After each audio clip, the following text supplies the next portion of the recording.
Saya Nadia Syabat Azahra dari kelas 12 Broadcasting 1 SMKN Negeri 2 Cibinong ingin mempresentasikan tentang produksi massal proses pembuatan coklat Silver Queen. Dan di sini ada pengertian produksi massal, yaitu adalah suatu aktivitas yang dilakukan berulang untuk memproduksi sebuah produk dengan jumlah yang masif. Dan ada juga pengertian Silver Queen. Pengertian Silver Queen adalah salah satu merek coklat batang terkenal di Indonesia. Didirikan sejak tahun 1950, perusahaan ini beroperasi di bawah PT Petra Food yang bekerja sama dengan Procter dan Gamble dan Pasar Dunia yang juga mengelola Keres dan Delphi. Perusahaan ini berkantor pusat di Indonesia.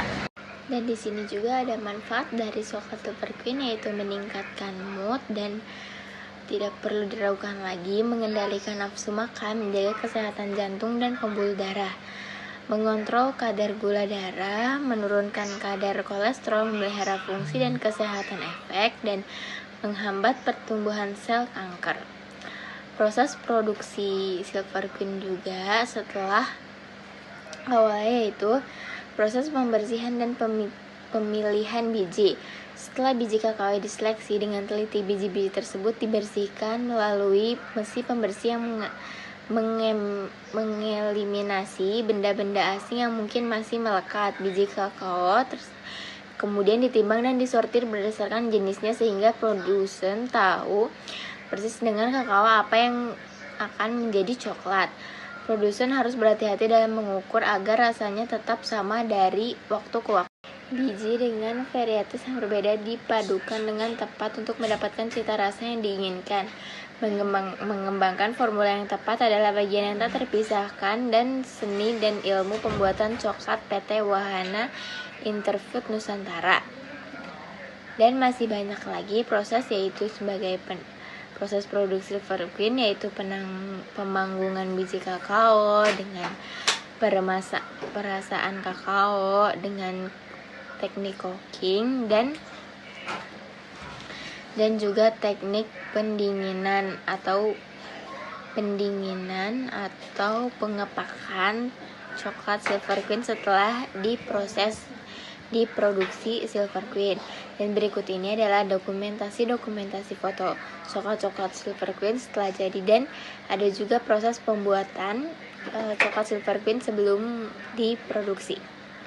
Dusun kakao, ini bukan sekedar kebun coklat biasa loh. Tapi di sini ada salah satu jenis coklat yang dikatakan sebagai jenis coklat terbaik di dunia. Wow, keren! Namanya kakao Edel. Unyil jadi penasaran nih, apa sih istimewanya di kakao Edel ini? Area perkebunan seluas 1.500 hektar ini dikelola oleh PT Perkebunan Nusantara 12 atau PTPN 12. Tapi kebun kakaonya baru ada sekitar 2 tahun lalu. Yuk kita intip langsung kakao Edelnya. Kakao Edel Java Kakao sering juga dikenal dengan nama kakao mulia. Kita belajar aja yuk gimana caranya menanam coklat. Come on! Yang pertama, pilih-pilih dulu bibit dengan kualitas terbaik. Salah satu cirinya punya daun yang sempurna. Nggak bolong-bolong gitu. Oke, bibit sudah dapat. Sekarang tinggal ditanam deh.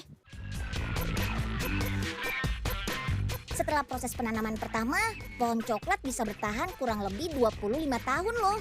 Wah, panjang umur juga pohon coklatnya. Kakao Edel memerlukan teknik budidaya yang khusus dibandingkan jenis kakao lainnya. Karena kakao ini merupakan persilangan dari berbagai varietas kakao, seperti varietas Criollo dan Trinitario. Pohon kakao biasanya berbuah setelah masa tanam selama 5 tahun. Dalam satu pohon biasanya ada sekitar 20 buah kakao. Banyak juga nih panennya. Info soal buah kakao Edel nih. Jenis ini punya kadar lemak yang rendah loh. Selain itu rasanya lebih manis dibanding kakao bulk. Gak heran deh, kakao Edel banyak diekspor ke pasar dunia dengan harga tinggi. Kakao Edel diteliti punya kadar lemak rendah dibandingkan kakao jenis bulk. Kadar lemak kakao Edel ada di angka 47. sedangkan bulk berada di angka 59. Mantap! Nah, kita balik lagi ke dusun kakao yuk. Gak cuma area perkebunan coklat, di sini juga ada proses pengolahan biji coklat loh. Tahap pertama, fermentasikan lebih dulu biji kakaonya ya, setelah melalui proses pemilihan kualitas. Dalam sehari pabrik kakao ini bisa menghasilkan kurang lebih 20 ton hasil olahan kakao edel. Masing-masing kotak fermentasi bisa menampung sebanyak setengah ton biji kakao. Setelah proses fermentasi selesai, lanjut biji kakao dikeringkan dengan bantuan sinar matahari ataupun mesin pengeringan seperti ini. Proses pengeringan biasanya berlangsung selama 24 jam. Selanjutnya, tahapan membuat pasta coklat. Sebelumnya biji coklat perlu di roasting atau dipanggang untuk mengurangi kadar air pada biji. Setelah itu barulah biji coklat bisa diolah menjadi pasta ataupun dicampurkan dengan kopi untuk membuat kopi coklat. Yummy! Nah sekarang gue bakal buat coklat di perusahaan Silver Queen. Jadi pertama kita bakal nonton video dulu bagaimana coklat itu dibuat. Terus kita pakai sarung tangan untuk buat coklatnya biar tetap bersih. Di sini kita siapin untuk cetakan coklatnya, terus kita isi dengan kacang mede. Nah setelah itu kita isi deh pakai coklat cairnya sampai penuh. Nah kalau udah penuh coklatnya kita ratain deh pakai mesin yang goyang-goyang ini guys. Nah kalau udah kita bekuin deh di mesin pendingin. Dan kalau udah beku kita packing deh coklatnya pakai kertas aluminium foil ini guys. Dan terakhir coklatnya kita masukin ke kotak ini ya guys. Nah kalau coklatnya udah jadi bisa dibawa pulang dan di akhir bakal digaji.